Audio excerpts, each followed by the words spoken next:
Something which we've all aspired for at some point of our lives, if not every waking moment of our lives, is to just be in a continuous and consistent state of happiness. That's what everyone's looking for. That's what we want in life. To be besimcha, to be happy, to be able to just exude happiness. Those around us who should be able to pick up from that simcha. And you think, the way the world's running after it, it's something which is so elusive. It's something which is so difficult to reach, to get within our own grasp. Yet the Torah in this week's Parsha is replete with psukim and midrashim as to how it's so easy. If it's baruch, you're besimcha. If it's oror, it's because you're not. So what exactly is? Where do you see this in the Torah? And what is the Torah's recipe for this hatzlacha to attaining the midah, which is really our mahus, what we're here for, of simcha? In the pasuk, when it comes to bikurim, it says v'samachta b'chol ha'toiv. There's a simcha with understanding of that you realize the appreciation what HaKadosh Baruch Hu gave you. That creates a simcha, happiness. At the end, when you say what you're not supposed to do, so you tell HaKadosh Baruch Hu, I did everything, asisi k'chol asher tzivisani. I did everything as you commanded me.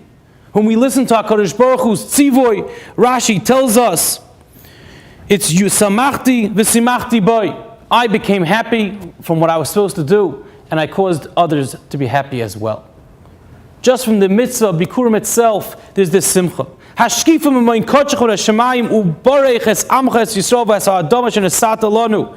When HaKadosh Baruch Hu looks down, He'll give us everything. All the brachas. Begashmi, in a physical sense, in a physical manner. Eretz savas chalu v'dvash. Constantly ideas of simcha, of happiness. And it's so easy. Because the Torah is telling us, if it's Asher Tzivisani, if it's the way HaKadosh Baruch Hu commanded us, and we're doing it, we're on that path, then you'll find simcha. We all know, Bali Musar asked, what's the pshat? You see from the remainder of this parsha, if you do HaKadosh Baruch Hu's will, baruch. If you don't, or. Why should your bracha be connected to something physical?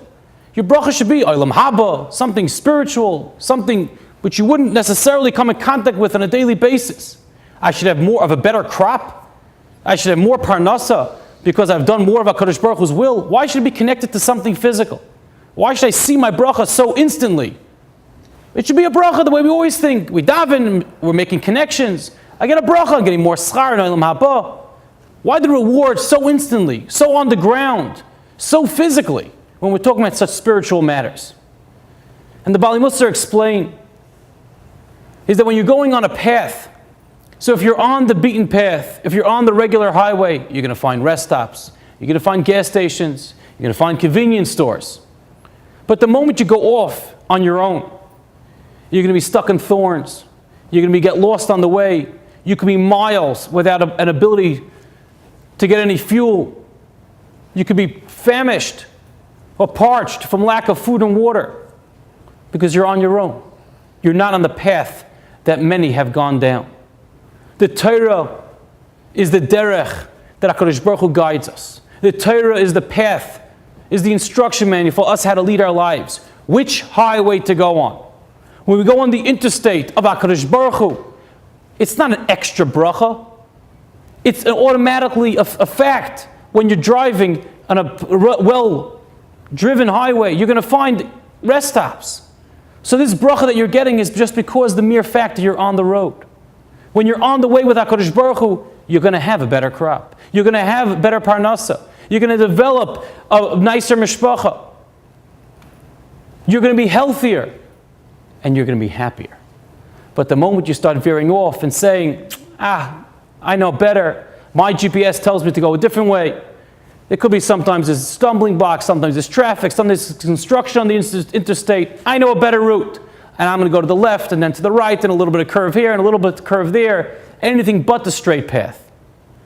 Then you might run the risk, which inevitably you will, of falling apart with nowhere to go, with a car with no fuel and a body without any food and water. That's the error. It's a simple. It's not automatic bracha, automatic klala. It's a fact of life. If you're on the road, you're going to get it. If you're not on the road, you won't. So this way of attaining simcha is just do what you're supposed to do.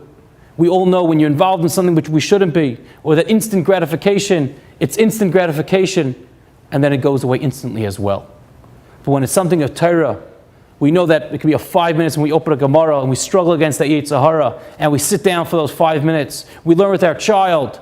It's eternity. It's nitzchias. It's a feeling which lasts with us forever. And we build on that. And that's the last pasuk in this week's parsha. Ushmartem is divrei abris hazayis. When you just keep it, vasisim esam, and you do that, leman taskilu eis kol asher tasen. And as the Targum explains it, usaabdun yosin bedil desitzlechon yos kol ditavdun. You'll be matzliach in every single endeavor of yours. When you do HaKadosh Baruch Hu's will, you stay on the path, you'll have that bracha. It'll just come memela by default, and you'll be successful in attaining the feeling of simcha and of connecting to HaKadosh Baruch Hu in all of your ways. Have a wonderful Shabbos.